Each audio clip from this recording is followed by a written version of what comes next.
Bom dia, o professor Francisco José de Almeida, da disciplina Sistemas para Movimento de Cargas. E nós vamos discutir hoje cabos de aço.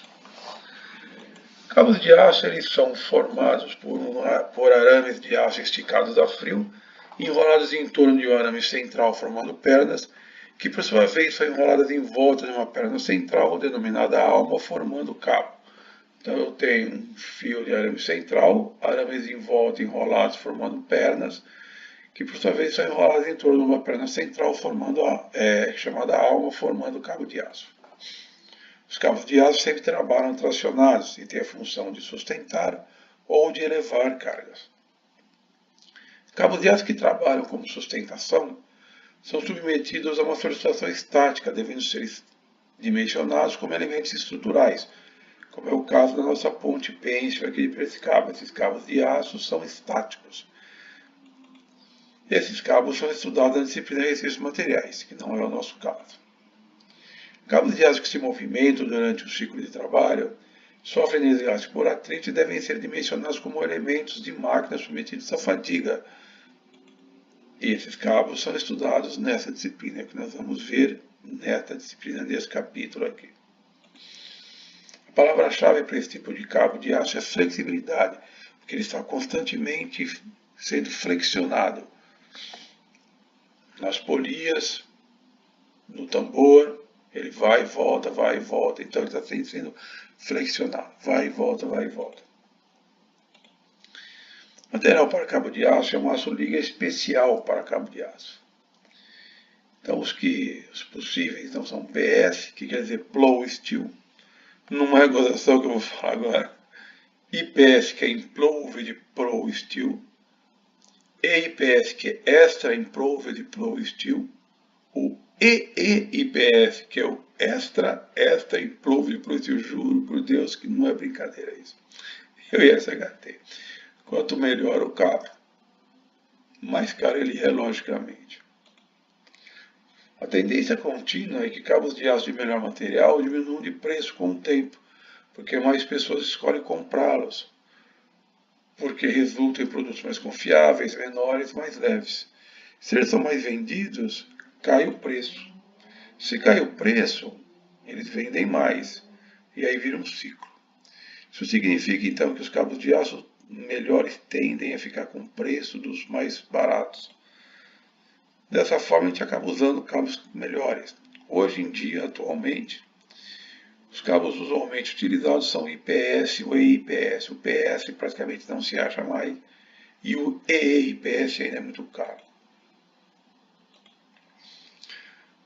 A alma do cabo de aço pode ser de fibra ou pode ser de aço.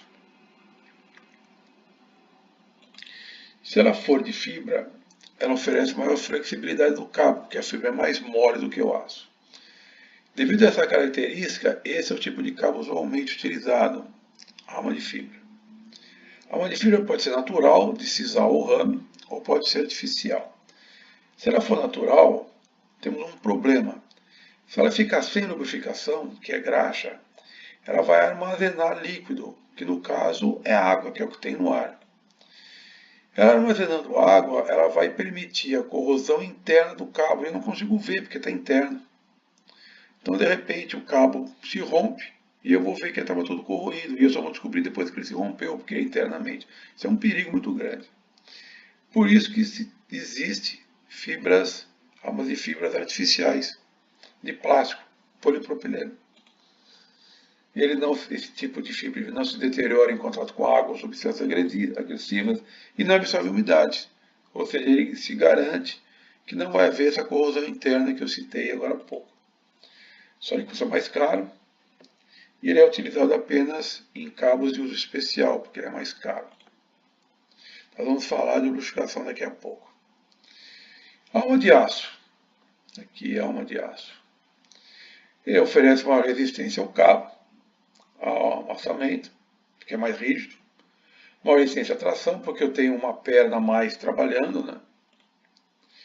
E é formado por uma perna do cabo, e aí a gente chama de AA, ou um cabo de aço independente, que a gente chama AACI, alma de aço ou alma de aço por cabo independente, que é esse caso aqui, é como se fosse um mini cabinho aqui no meio.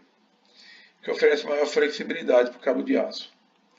A desvantagem é que esse cabo de aço com alma de aço, ele é menos flexível do que o cabo de aço de alma de fibra. E se eu lembrar que os cabos móveis, que é o caso dessa disciplina, estão sempre flexionando, isso é uma grande desvantagem. Por isso que a gente usa usualmente cabos de aço de alma de fibra. Cabos pré-formados. Os fios de arame, antes de serem montados no cabo, eles passam por um processo de conformação e ficam com a forma final que eles terão dentro do cabo. Qual é a grande vantagem disso? É que se eles quebrarem por desgaste, eles não vão apontar para fora, eles vão ficar no lugarzinho deles lá, porque eles já são dessa forma. Com isso, eles ficam mais encostados um fio nos outros, os fios entre si. Então diminui as tensões internas e aumenta a resistência à fadiga, esse cabo dura mais. E permite a divisão da carga mais equilibrada entre todas as pernas, porque os fiozinhos estão encostados, todos eles. O manuseio é mais seguro, justamente porque não tem tendência de escapar da mão, abrir, né? Como esse caso aqui, por exemplo, ele não abre. E não tem pontas de arame apontando para fora, porque se ele quebrar ele fica presinho lá dentro, como eu já expliquei. E não há necessidade de amarrar as pontas, porque eles nunca vão abrir desse jeito. Ele já fica dessa forma. Esse cabo aqui, só para você entender, ele só foi puxado, é um cabo pré-formado. Ele foi puxado uma perna, e dessa perna foi puxado um fio, só para você ver que é um cabo mesmo. Não, tá? Não é que ele faz isso aqui não, ele fica retinho, bonitinho aqui. Ó. Tá? Atualmente esse é o padrão de fabricação. Então normalmente, hoje em dia, todo mundo compra cabo de aço pré-formado, porque ele é muito mais seguro. Enrolamento. Pode ser torção regular, que é inclus, que os fios de cada perna são torcidos num sentido e as pernas são torcidas no sentido oposto. A vantagem disso é que dá maior estabilidade do cabo de aço, porque enquanto os fios fazem o cabo tender a girar num sentido, as pernas meio que compensam, porque fazem o cabo de aço girar no sentido inverso, então acaba compensando um pouco um pelo outro. Não zera, mas compensa um pouco, então diminui a tendência do cabo a ficar girando. E tem a torção Lang, ou em paralelo, que é essa aqui, em que os fios são torcidos no mesmo sentido que as pernas. A vantagem desse cabo aqui é que o contato entre os fios, como são todos paralelos, é maior, tem menos contato pontual. Então eles têm maior resistência à abrasão e maior flexibilidade. As construções mais comuns de cabos de aço são o Orrington, Filler ou Orrington Seal. Essas construções, todas elas, a função, o objetivo delas é aumentar a área útil no cabo de aço, mantendo a flexibilidade e resistência. Porque como são fiozinhos, ficam buraquinhos entre os fiozinhos e eu diminuo a área útil do cabo. Isso é um problema que diminui a capacidade do cabo, ou então tem que aumentar o diâmetro para aumentar a capacidade. Então o que eu faço? Todo mundo que se achou no direito inventou uma montagem aqui entre fios, maiores e menores, mais finos, mais grossos, intercalados ou não, para aproveitar melhor a área útil, para preencher melhor a área útil aqui, a área da seção transversal do cabo de aço. Todos têm as suas vantagens, todos têm as suas razões. O que nós temos que saber para essa disciplina é que, para equipamento de elevação e transporte, a melhor construção que se adequa às necessidades desse tipo de equipamento é a construção Orrington Seal. Então não é só Orrington, não é só Filler, é o Orrington Seal. Essa é a melhor construção para atender as características de um equipamento de elevação e transporte. Vamos estar vendo um numerinho aqui, ó, 6 por 37, 6 por 46, eu vou explicar esse número aqui, que é a classificação. Classificação são dois conjuntos de números, de 2 dígitos cada um, até 2 dígitos cada um, com um x multiplicado. O primeiro par de números define o número de pernas do cabo, exceto a alma. E o segundo conjunto de números define o número de fios por perna. Então, por exemplo, um cabo 6 por 37, ele tem 6 pernas além da alma, e cada perna tem 37 fios. Quanto maior o número de fios ou pernas para o mesmo diâmetro, Se tem mais fio no mesmo diâmetro, na mesma área, quer dizer que o fio tem que ser mais fino. Ótimo. Se o fio é mais fino, ele preenche melhor o espaço entre os próprios fiozinhos. Então aumenta a área útil. E como o fio é mais fino, o cabo fica mais flexível também. Então é vantagem. É vantagem eu ter bastante pernas e bastante fios por pernas. Porém, eu tenho um problema. Se o fio é muito fino, é muito fácil ele quebrar por desgaste. Então diminui a resistência à abrasão no cabo de aço, que vai quebrando um fio atrás do outro, de repente não tem mais cabo. Para máquina de elevação e transporte, a classificação que melhor se adequa é a 6x37, porque ela oferece uma boa hora útil da seção transversal, uma boa resistência à abrasão, porque o fio não é tão fino, e uma boa flexibilidade, porque o fio não é tão grosso.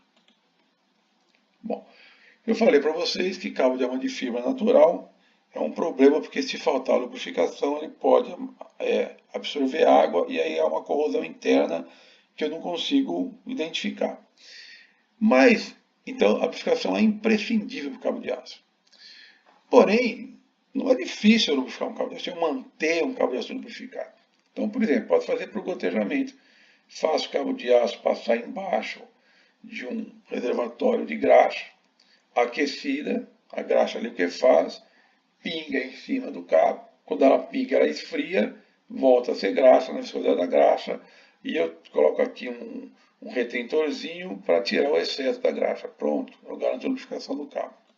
Ou eu posso fazer lubrificação para o banho de óleo. Eu faço o cabo passar por uma piscininha. Essa piscina, na verdade, é de graxa aquecida, então ela está liquefeita. A hora que o cabo passa por aqui, ele absorve a graxa e vai embora.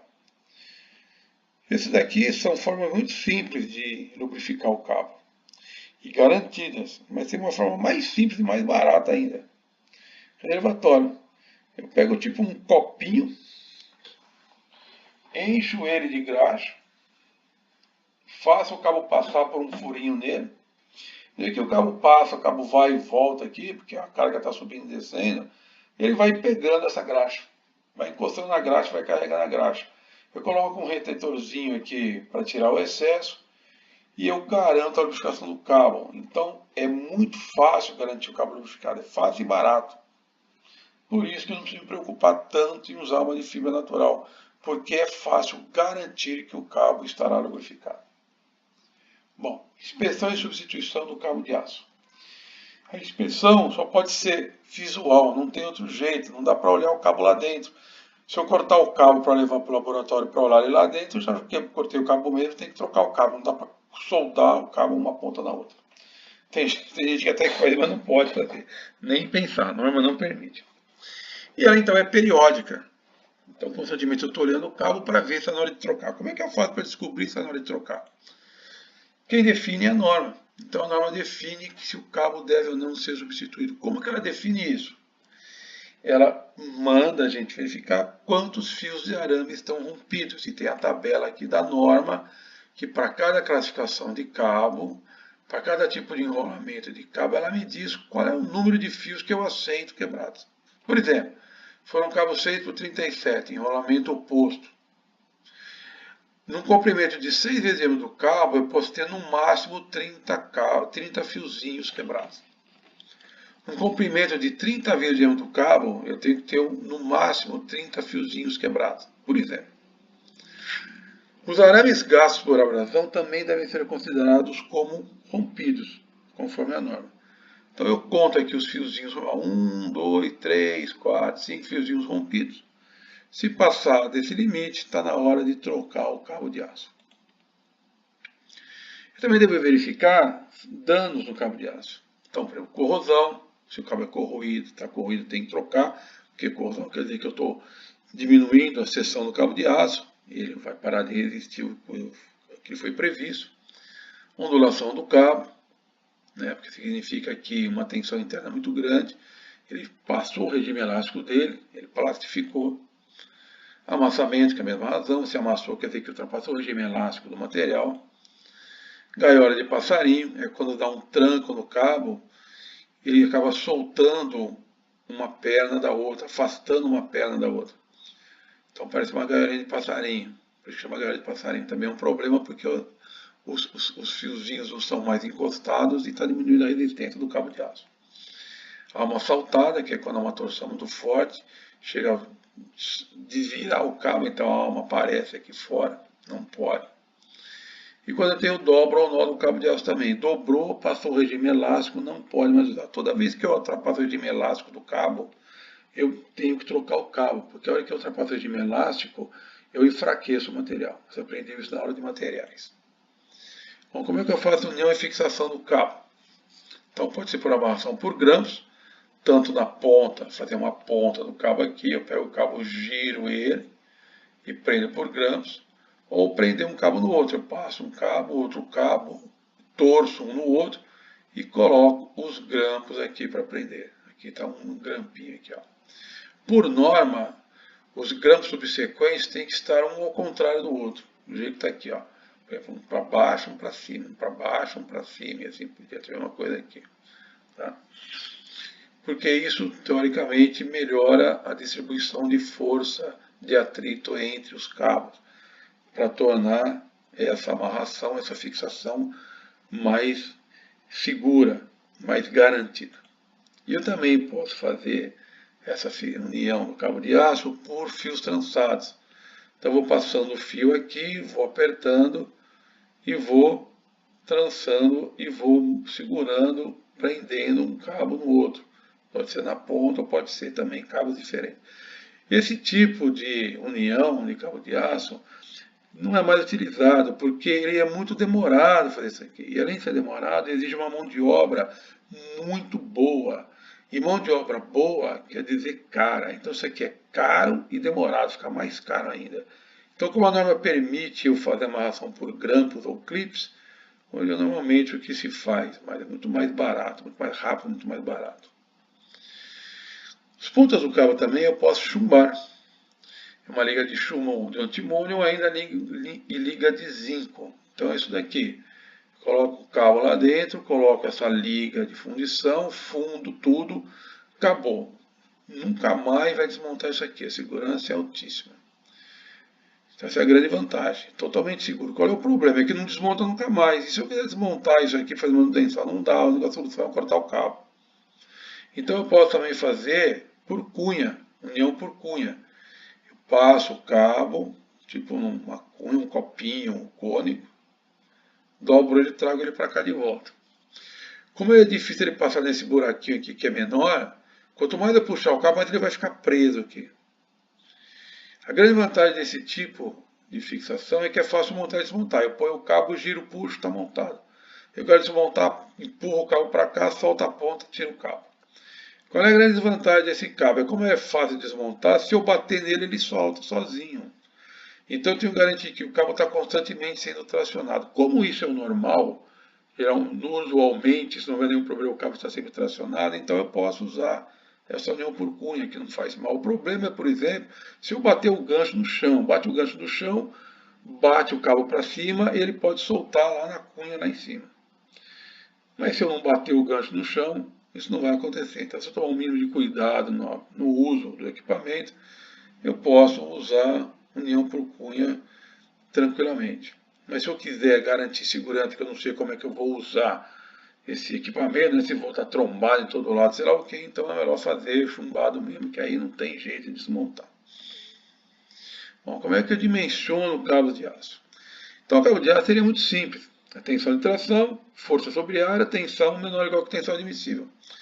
Só que isso é teoria. Na prática, esse cálculo fica muito impreciso. Por quê? Porque eu tenho vários tipos de tensões atuantes no cabo, tração, flexão, torção, tudo ao mesmo tempo. Eu tenho vários fatores que geram concentração de tensão no cabo de aço, contato entre os fios de arame dentro do cabo, contato do cabo com a superfície das poreiras do tambor, o fio não é reto, né? A gente viu enrolamento, langue, né? Cruzado, assim por diante. A distribuição das tensões não é uniforme, posso ter fios mais tracionados que outros. Então eu tenho vários problemas que tornam o cálculo muito impreciso. Eu faço uma conta de tensão da 10 e na verdade ela é 12, ou na verdade ela é 15.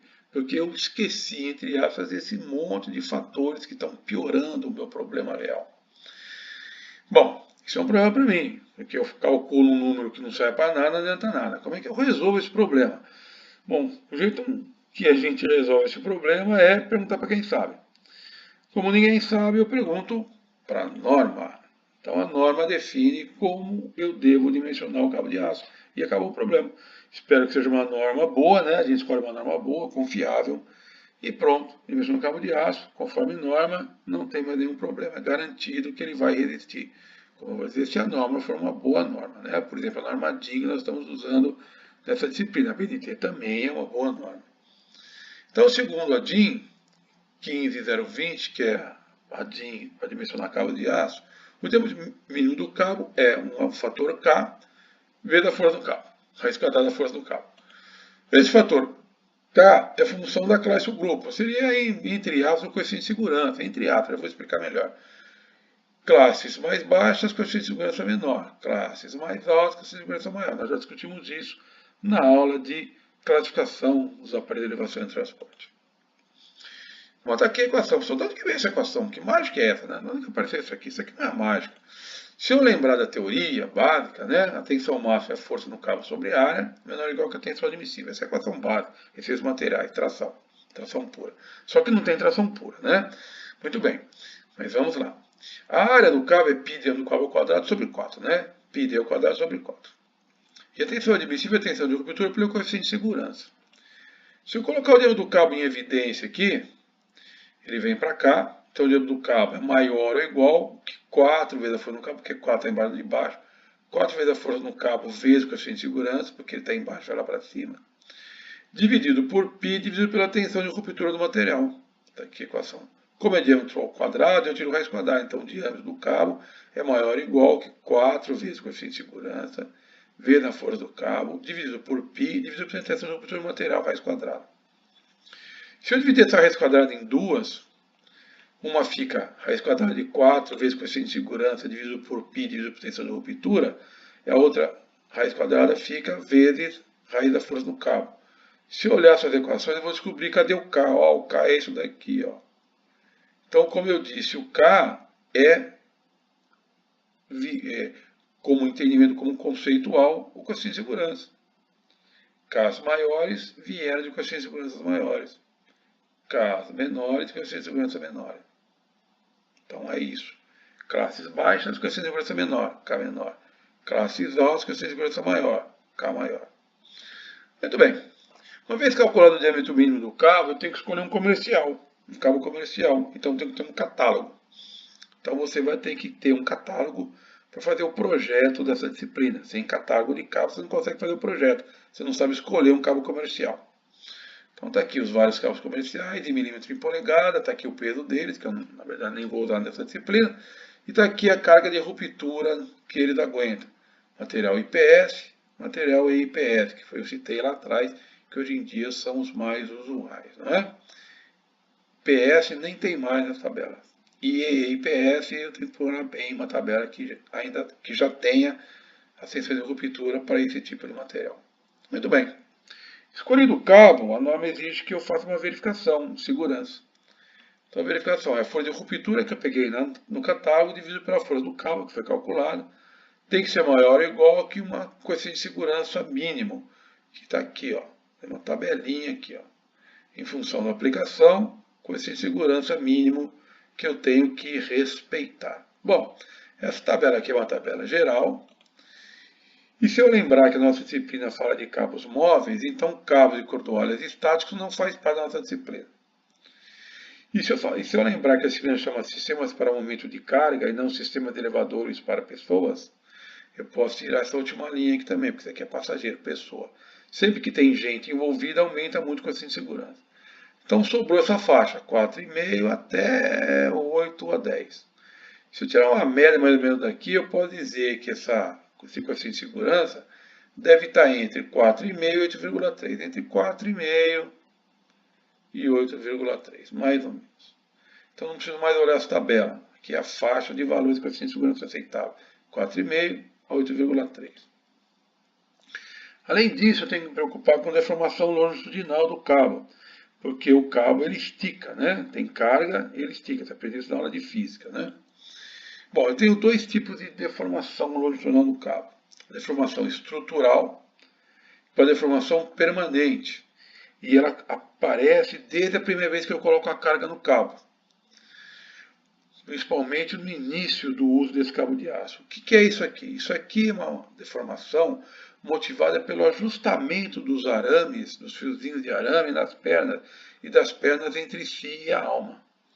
Então é como uma roupa nova, um sapato novo. Quando você compra um sapato novo de couro, um sapato bom, ele fica apertado no seu pé. Mas aí o vendedor fala para você, não, pode comprar, porque ele vai lacear. Ele vai se moldar ao seu pé, a mesma coisa aqui. Então esses fios de arame, eles são fabricados de um jeito. À medida que eles começam a trabalhar, eles vão se encaixando um no outro. Então é um pequeno alongamento do cabo de aço, que é mais ou menos de meio a 0,75% do comprimento do cabo. Ele pode ser removido por um pré-esticamento, uma pré-tensão.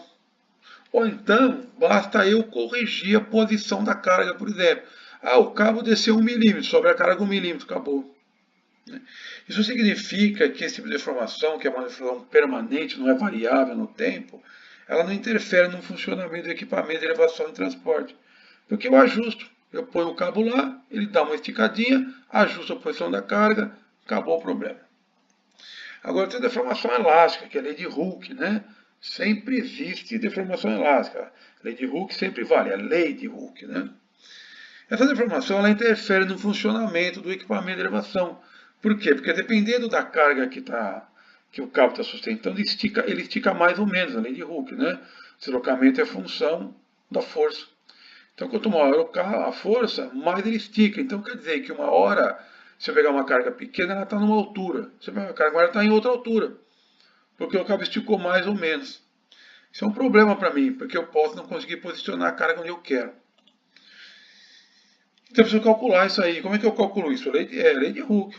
Normalmente, lei de Hooke. Já isolei o ΔL aqui, que é a variação no comprimento. Força no cabo vezes a altura da elevação, que é o comprimento livre do cabo, né? Dividido pelo módulo de elasticidade no caso do cabo, dividido pela área metálica, que é a área útil do cabo, porque eu expliquei que o cabo não é um tarugo, né? São fios de arame enrolados em pernas que são enroladas em volta da alma, né? Então eu tenho uma área útil, né?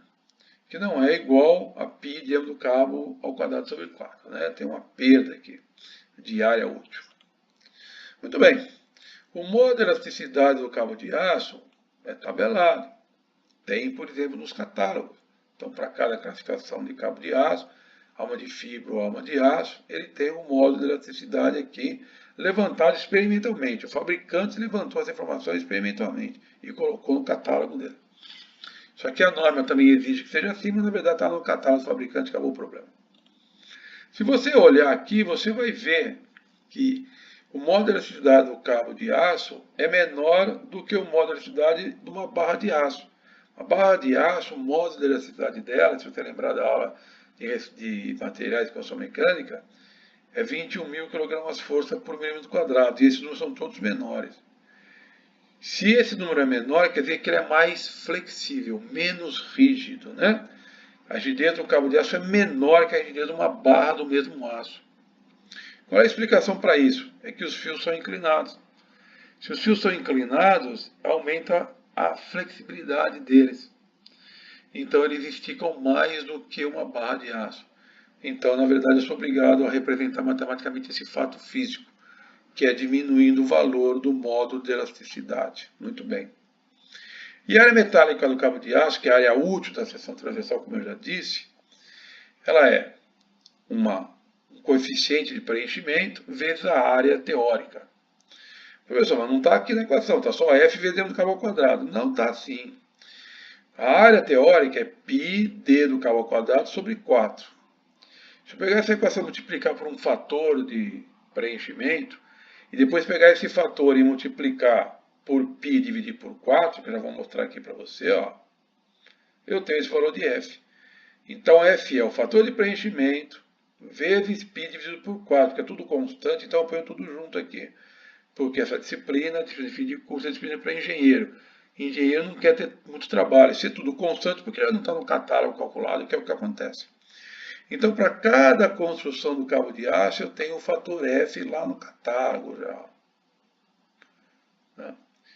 Por que muda esse fator de preenchimento? Porque muda o número de pernas e ou de fios e muda a construção. Então, muda o preenchimento da área útil. Uns preenchem mais, outros preenchem menos. Então, muda esse fator aqui. Muito bem. Vamos fazer um exemplo para a gente fixar o conhecimento. Um exemplo bem simples, bem direto. É o que você vai fazer no seu projeto. A primeira parte do seu projeto é isso aqui, calcular o cabo de aço. Muito bem, então eu quero dimensionar um cabo de aço, com uma elevação de 15 toneladas, foi dada a capacidade de carga, foi dada a classe 1 e eu estou em elevação de 10 metros. Todos esses dados vêm do cliente. Depois eu discuto com calma isso aqui com você. Depois eu vou aprender a calcular a força no cabo. Hoje eu não sei ainda, eu vou aprender no próximo capítulo, que é a aula que vem. Então eu já calculei para você a força no cabo, tirei da minha cartola hoje, daqui a pouco eu vou aprender a calcular na semana que vem, na próxima aula, no próximo capítulo. Então a força de tração no cabo é 3.900 kgf. Muito bem, vamos resolver o problema. Então eu vou pegar a equação da norma. O diâmetro mínimo do cabo é K vezes raiz quadrada da força do cabo. Eu tenho a classe 1 foi dado. Para a classe 1, o valor do K é 0,30. Como eu já tenho o valor da força no cabo, que é 3.900 kgf, eu faço a conta. Isso aqui dá 18,7 milímetros. Pode fazer a conta aí na sua casa, dá 18,7 milímetros. Esse é o diâmetro mínimo do cabo. Bom, aí eu vou pegar um catálogo de cabo, para escolher um cabo comercial. Só que tem vários tipos de cabo de aço, né? Alma de fibra, alma de aço, várias construções, né? Várias classificações, vários materiais. Então eu vou admitir, como nós discutimos agora há pouco na teoria, que é uma ponte rolante, sistema de elevação e transporte, meu cabo de aço é o Orrington Steel, classificação 6/37, alma de fibra e material IPS. E agora eu vou achar o meu cabo aqui. Então eu preciso no mínimo de 18,7 milímetros de cabo. Então não pode ser 6,4, não pode ser 8, pode ser 19. Então eu pego um cabo de 19 milímetros com material IPS, peguei a tensão de ruptura desse cabo de aço. 21,7 toneladas força. Escolhi um cabo de 19 milímetros, ou 3/4 de polegada, e a força de ruptura dele é 21,7 toneladas força. Bom, agora a norma exige que eu faça uma verificação de segurança. Então vamos verificar. O coeficiente de segurança é a força de ruptura pela força no cabo, que tem que estar nessa faixa, 4,5 e 8,3. Eu já tenho a força de ruptura, 21,7 toneladas, e já tenho a força do cabo, 3.900 kg. Só fazer a conta. 21,7 ou 21.000 kgf dividido por 3.900 kgf dá 5,6, que está dentro desta faixa, portanto, está ok. Esse cabo está aceitável. Então, conclusão, eu vou usar um cabo de aço, um Orrington Steel, 6/37, alma de fibra, IPS, e o diâmetro dele 3/4 de polegada. A única coisa que falta aqui para mim comprar um cabo de aço no mundo real é o comprimento necessário de cabo. Então, por exemplo, se eu tiver dois cabos 30 metros de altura, eu compro 60 metros de cabo. Na verdade, eu sempre compro um pouco mais, porque eu tenho que enrolar o cabo no tambor, deixar um pouco de cabo enrolado no tambor e assim por diante. E a gente, quando discutir tambor, a gente vai discutir mais esse ponto aí. Mas então eu calculo o comprimento necessário de cabo e mando comprar aquele comprimento de cabo 30 metros, 20 metros, 31 metros, 17 metros e meio, o que quer que seja. Muito bem. Continuando o exercício, eu tenho que calcular a deformação longitudinal, aquela deformação não permanente, aquela deformação elástica, não é? Portanto, aqui a equação, recuperei a equação, a variação do comprimento é a força do cabo vezes a altura da elevação, dividido pelo módulo de elasticidade do cabo, dividido pela área metálica, que é a área útil da seção transversal do cabo. Bom, como o cabo é o Orrington Steel 6/37 alma de fibra, eu vou pegar aquela tabelinha que eu já apresentei para vocês, que está no próprio catálogo também.